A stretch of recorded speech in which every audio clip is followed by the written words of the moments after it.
Curious Lloyd. So I've done a few documentaries of well-known serial killers, and I hope you've enjoyed them, and there's plenty more to come. But whilst I've been scouring the web, I've come across and found these 5 terrifying serial killers that you've probably never heard of.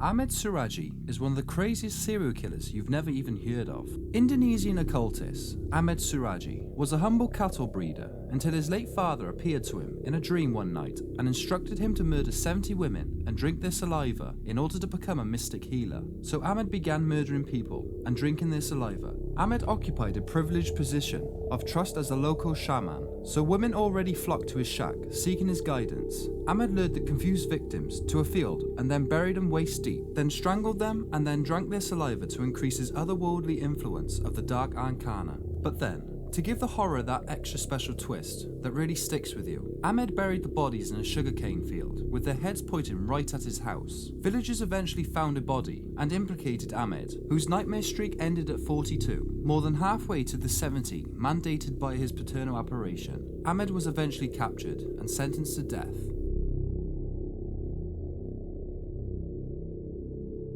Jane Toppan was a real-life Kathy Bates from the film Misery. Honora Kelly, later renamed Jane Toppan by her adoptive parents, endured a childhood which was bizarre and tragic. She lost her mother as a child, so her father surrendered his daughters to the Boston Female Asylum before sewing his own eyelids shut. But Toppan, a bratty but brilliant student, turned into an enthusiastic nurse, but was nicknamed Jolly Jane by her patients. But her only shortcoming as a nurse, all of her patients died. But of course, Jane was poisoning her patients, but the odds against her turning out normal were astronomical. And no, she didn't kill them quickly. Jane toyed with her victims, administering alternating doses of morphine and atropine, which is medicine's most potent downer and upper, respectively. She delighted in delivering her victims as close to death's door as possible via morphine, only to bring them back to life with a stimulating shot of atropine. But then, when the victim was teetering between life and death, Jane joined them in bed, embraced them, and sometimes even stroked their hair as she injected the lethal dose. Jane even poisoned her more popular foster sister, Elizabeth Brigham. On a Cape Cod summer day in 1899, Jane invited Elizabeth to a picnic on a beach. Jane supplied corned beef, taffy and fresh water, laced with strychnine. Years later, Jane recounted that she clutched her sister lovingly and watched the delight as she gasped out of her life. But Jane was undone from her work. She lived in a Cape Cod residence owned by the Davis family, and when she stopped paying rent, the Davis matriarch came to personally collect, but were unaware of her tenants' love of poisoning and poison-related activities. To everyone's surprise but yours, hopefully, Miss Davis soon fell ill and died, followed by other members of her family. But finally arousing suspicion, Toppan was captured and confessed to 33 murders, blaming it all on the fact that she had no husband or family to keep her busy. So maybe if she was kept busy, she wouldn't have had to poison a few dozen people to keep busy.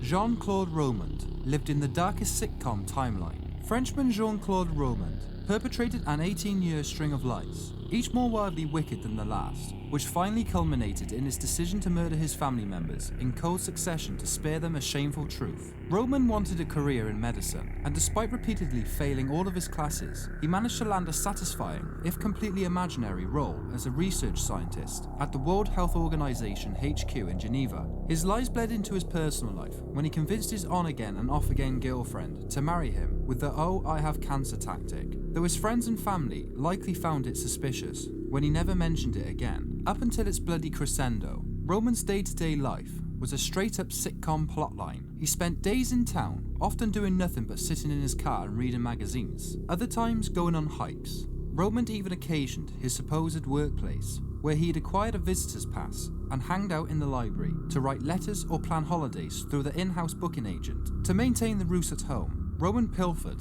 or bought Who stationery from the gift shop and supplied his parents a photo of his office. To make ends meet, Romans convinced other members of his family to give him money. As a high-ranking member of the Who, he could invest their funds at 18% return, because the World Health Organization includes everything, even the health of your bank account. But ultimately, he scammed his wife's parents out of their retirement, sold her uncle a stupid cancer cure, and when those well springs dried up, he took a mistress and embezzled from her too. On January the 9th, 1993, Roman decided he couldn't keep up with the lies any longer, but rather than come clean, he instead began systematically murdering his family. He battered his wife with a rolling pin. He poured his kids a farewell bowl of Cocoa Pops, then watched 3 little pigs together. Then Roman shot them both. He drove to his parents' place and murdered them as well. He tried to kill his mistress, but that, of all things, turned out to be a murder he couldn't go through with. He went back to his house and staged a suicide by taking a non-lethal dose of pills and setting a fire.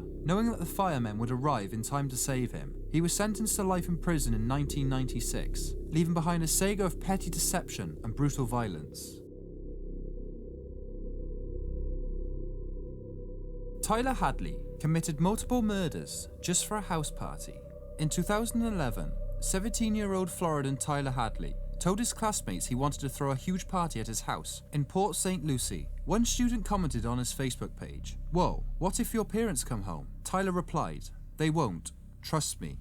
Tyler then popped 3 tabs of E, cranked up Little Boozy to hype himself up, and proceeded to brain both of his parents with a claw hammer. He dragged their bodies into the master bedroom, covered them with towels, and then jumped on Facebook to confirm that the party was on. The party itself was, by all accounts, a real-life Project X affair, with at least 100 revealers in attendance, even if most only knew Tyler as that weird kid from school. But maybe that was true. No one knew until long afterwards that 2 bodies were stashed upstairs. Eventually, late in that evening, Tyler confided in his childhood friend, Michael Mandel, who refused to believe it until Tyler showed him the bodies. Mandel called the Crime Stoppers, and police quickly arrived, found the corpses, and arrested Tyler. In jailhouse interviews, Hadley claims to regret the unceremonious slaying of his parents.